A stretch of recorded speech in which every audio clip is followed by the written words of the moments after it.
ماہ رمضان مبارک کو سیدہ طیبہ طاہرہ زاہدہ سیدہ فاطمہ الزہرا رضی اللہ تعالیٰ عنہا کا یوم وصال ہوا۔ اللہ تعالیٰ آپ کے مرکز نور پر کروڑوں رحمتوں کا نزول فرمائے، اور یقیناً وہاں پر رحمتیں نازل ہوتی ہیں، اور جو بھی سیدہ طیبہ طاہرہ زاہدہ سیدہ فاطمہ الزہرا رضی اللہ تعالیٰ عنہا کا وسیلہ پیش کر کے اپنی حاجات کے لیے اللہ کی بارگاہ میں عرض کرتا ہے، اللہ سیدہ کے صدقے عطا فرما دیتا ہے۔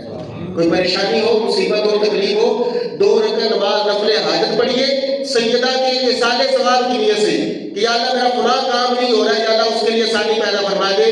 2 رکعت نفل حاجت پڑھنے اللہ کے لیے اور سیدہ کے ایصال ثواب کے لیے پڑھے، اور پڑھ کر سیدہ کو 2 نفلوں کا ایصال ثواب کرے۔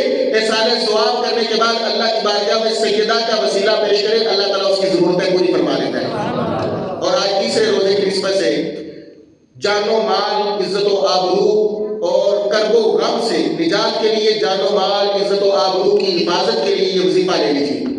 یا حافظو 111 مرتبہ پڑھیے، یا ناصرو 222 مرتبہ پڑھیے، یا باسطو رزق میں کشادگی کے لیے یہ 111 مرتبہ پڑھ لیجیے، اور آیت الکرسی 25 مرتبہ پڑھ لیجیے، اور دعائے کرب و غم بھی 25 مرتبہ پڑھ لیجیے۔ دعائے کرب و غم یہ ہے اللہ ربی لا اشرک بہ شیئا، یہ دعائے کرب و غم ہے۔ یہ 5 وظائف کیجیے، اللہ تعالیٰ آپ کے مال، جان، عزت، آبرو کی بھی حفاظت فرمائے گا، اور غم اور کرب سے بھی نجات عطا فرما دے گا۔